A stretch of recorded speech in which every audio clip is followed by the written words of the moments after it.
High days hello investors Siyad Illikkal എല്ലാ ദിവസവും വൈകിട്ടുള്ള post market റിപ്പോർട്ടിലേക്ക് നമുക്ക് കിടക്കാം. അങ്ങനെ US-ഇന്ത്യ ട്രേഡ് ഡീലുകളെല്ലാം തന്നെ ധാരണയിൽ വന്നു. ടെക്സ്റ്റൈൽ കമ്പനികൾക്കും ഷ്രിംപ് കമ്പനീസിനെല്ലാം തന്നെ അതിൻ്റെ ഗുണം കിട്ടി. സെൻസെക്സും നിഫ്റ്റിയും എല്ലാം തന്നെ വീണ്ടും അതിൻ്റെ ഓൾ ടൈം ഹൈയിലേക്ക് പതിയെ വരികയാണ്. സെൻസെക്സ് എല്ലാം തന്നെ 84,000, നിഫ്റ്റി 25,867 ഇപ്പോൾ നമുക്ക് ക്ലോസ് കിട്ടിയത്. SBI റിസൾട്ടിന് ശേഷം ശക്തമായിട്ടുള്ള റാലി, ടൈറ്റാനും ശക്തമായിട്ടുള്ള റാലി. ഇനി മിഡ് ക്യാപ്പ് സ്റ്റോക്കുകൾ നോക്കുകയാണെങ്കിൽ വോഡാഫോൺ ഐഡിയ, ഇവരുടെ പ്രൊമോട്ടേഴ്സ് ഷെയർ ഓപ്പൺ മാർക്കറ്റിൽ നിന്ന് ബൈ ചെയ്തു എന്നുള്ള ന്യൂസ് കാരണം ഐഡിയ, ഗൂഗിൾദാസ് എക്സ്പോർട്ടും ഈ ഷ്രിംപ് കമ്പനീസിൽ നിന്നും ഈ അവാന്തി ഫീഡും കൂടാതെ തന്നെ അപ്പെക്സ് ഫ്രോസൺ കമ്പനീസും ടെക്സ്റ്റൈലിൽ നിന്ന് വെൽസ്പനും KPR മിൽസ് ഉൾപ്പെടെയുള്ള കമ്പനീസും ഇന്ന് നേട്ടം കൈവരിച്ചു. ഈ ഒരാഴ്ച US-ൻ്റെയും ഇന്ത്യയുടെയും ഇൻഫ്ലേഷൻ ഡേറ്റകളെല്ലാം തന്നെ വരുന്ന ആഴ്ചയാണ്.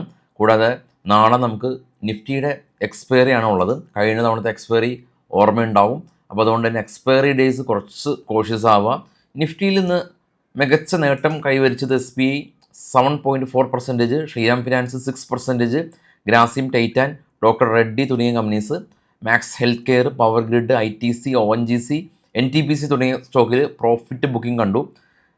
ഈ നമുക്ക് ഓപ്പൺ ഇൻട്രസ്റ്റ് നോക്കുമ്പോൾ നാളെയാണ് എക്സ്പയറി ഉള്ളത്.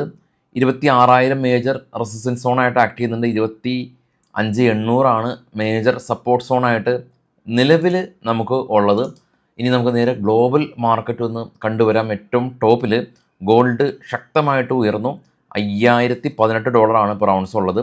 സിൽവറും അതിശക്തമായ രീതിയിൽ ഉയർന്ന ഒരവസ്ഥയിലാണ് ഉള്ളത്. സിൽവർ ഇപ്പോൾ 3% ഉയർന്ന 79 നിലയിൽ. ബിറ്റ്കോയിൻ ഒന്ന് കയറിയതായിരുന്നു, വീണ്ടും തിരിച്ചൊന്ന് ഇറങ്ങി. $2,000 പ്രോഫിറ്റ് ബുക്കിംഗ് ആണ് ബിറ്റ്കോയിനിൽ കണ്ടത്. ഏഷ്യൻ മാർക്കറ്റിൽ നിന്നെല്ലാം തന്നെ പൊതുവേ പോസിറ്റീവ് സെൻറ്റിമെൻറ്റ്സ് ആണ് ഉണ്ടായിരുന്നത്. ഡോ ഫ്യൂച്ചർ ഇപ്പോൾ ട്രേഡ് ചെയ്യുന്നത് 55 പോയിൻറ്റ് നെഗറ്റീവാണ്.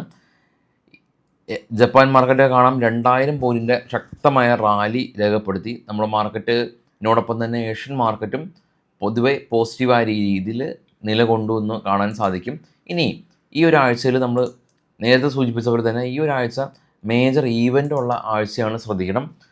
വ്യാഴാഴ്ച ദിവസമാണ് ഇന്ത്യയുടെ ഇൻഫ്ലേഷൻ ഡേറ്റ വരുന്നത്. വെള്ളിയാഴ്ച ദിവസം ഇന്ത്യയുടെ ഹോൾസെയിൽ പ്രൈസ് ഇൻഫ്ലേഷൻ ഡേറ്റ വരും. അപ്പോൾ വെള്ളിയാഴ്ച ദിവസം US-ൽ നിന്ന് ഇൻഫ്ലേഷൻ ഡേറ്റ ഉണ്ട്. അപ്പോൾ ഈ ആഴ്ചയിലെ ഏറ്റവും പ്രധാനപ്പെട്ട ഈവൻ്റ് അതാണ്. കൂടാതെ തന്നെ ബുധനാഴ്ച ക്രൂഡ് ഓയിൽ ഇൻവെൻട്രീസും ഉണ്ടല്ലോ. ഇനി നമുക്ക് നേരെ കുറച്ച് സ്റ്റോക്കുകളുടെ ഇൻഡിവിജ്വലായിട്ടുള്ള വാർത്തകളിലേക്ക് പോകാം. ഇത് ബൈസൽ റെക്കമെൻഡേഷനൊന്നുമല്ല. ആദ്യം നമുക്ക് PNC ഇൻഫ്രാടെക് കമ്പനീസിൻ്റെ റിസൾട്ട് വന്നു. 76 കോടിയാണ് ഈ തവണ നെറ്റ് പ്രോഫിറ്റ് കരസ്ഥമാക്കിയത്.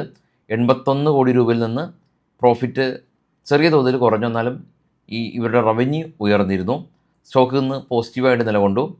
ന്യൂലാൻഡ് ലാബ് കമ്പനി 102 കോടി രൂപയിൽ നിന്ന് 40 കോടി രൂപയിലേക്ക് പ്രോഫിറ്റ് കുറഞ്ഞു, എന്നാൽ റവന്യൂ 398 കോടി രൂപയിൽ നിന്ന് 440 കോടി രൂപയിലേക്ക് റവന്യൂ ഉയർന്നു. സ്റ്റോക്ക് നിന്ന് 6% റാലി രേഖപ്പെടുത്തി.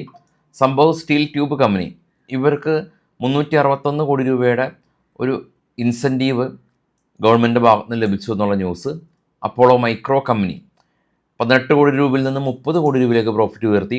മോൾടെക് പാക്കിംഗ് കമ്പനി 13 കോടി രൂപയിൽ നിന്ന് 14 കോടി രൂപയിലേക്ക് പ്രോഫിറ്റ് ഫ്ലാറ്റായിരുന്നു. ഗ്ലാസോമാക് ടെക് ഫാർമ കമ്പനി 230 കോടി രൂപയിൽ നിന്ന് 296 കോടി രൂപയിലേക്ക് പ്രോഫിറ്റ് ഉയർന്നു. ട്രൈഡൻറ്റ് 79 കോടി രൂപ, ഈ തവണ 44 കോടി രൂപയാണ് പ്രോഫിറ്റ്. ഹാപ്പി ഫോർജിങ് കമ്പനി 64 കോടി രൂപയിൽ നിന്ന് 78 കോടി രൂപയിലേക്ക് പ്രോഫിറ്റ് ഉയർന്നു. PN ഗാറ്റിൽ ജ്വല്ലേഴ്സ് കമ്പനി, ഇവർ 85 കോടി രൂപയിൽ നിന്ന് 170 കോടി രൂപയിലേക്ക് പ്രോഫിറ്റ് ഉയർത്തി. ബജാജ് ഓട്ടോ, ഇവിടെ ഇലക്ട്രിക്കൽ 3 വീലർ പുതിയതായിട്ട് വരികയാണ്. 296 കിലോമീറ്റർ റേഞ്ചുള്ള പുതിയ ടൂ വീലറാണ് വരുന്നത്. ചോളമണ്ഡൽ ഫിനാൻസ് കമ്പനി 490 നിന്ന് 625 പ്രോഫിറ്റ് ഉയർന്നു. ഭാരത് ബിജ്ലി കമ്പനി 40 കോടി രൂപയിൽ നിന്ന് 24 കോടി രൂപയിലേക്ക് പ്രോഫിറ്റ് ഇടിഞ്ഞു. സ്റ്റോക്കിൽ നിന്ന് 8% ഇടിവ് രേഖപ്പെടുത്തി. എൻവിറോ ഇൻഫ്ര കമ്പനി 36 കോടി രൂപയിൽ നിന്ന് 40 കോടി രൂപയിലേക്ക് പ്രോഫിറ്റ് ഉയർന്നു. BCL ഇൻഡസ്ട്രീസ് കമ്പനി 19 കോടി രൂപയിൽ നിന്ന് 32 കോടി രൂപയിലേക്ക് പ്രോഫിറ്റ് ഉയർന്നു. സ്റ്റോക്ക് ഇന്ന് 10% റാലി രേഖപ്പെടുത്തി. ഇലക്ട്രോണിക് സ്മാർട്ട് കമ്പനി ഇവർ നെറ്റ് പ്രോഫിറ്റ് 33 കോടി രൂപയിൽ നിന്ന് 29 കോടി രൂപയിലേക്ക് പ്രോഫിറ്റ് കുറഞ്ഞുവെങ്കിൽ കൂടിയും റവന്യൂ 1880 കോടി രൂപയിൽ നിന്ന് 1944 കോടി രൂപയിലേക്ക് പ്രോഫിറ്റ് ശക്തമായിട്ട് ഉയർന്നു. സ്റ്റോക്ക് ഇന്ന് 15% റാലി രേഖപ്പെടുത്തി. താജ് ഹോട്ടൽ കമ്പനി ഇവർ 33 കോടി രൂപയിൽ നിന്ന് 29 കോടി രൂപയിലേക്ക് പ്രോഫിറ്റ് കുറഞ്ഞു. കാവേരി സീഡ്സ് 15 കോടി രൂപ, ഇത്തവണ 13 കോടി രൂപയാണ്. സ്റ്റോക്ക് ഇന്ന് ഇടിഞ്ഞു.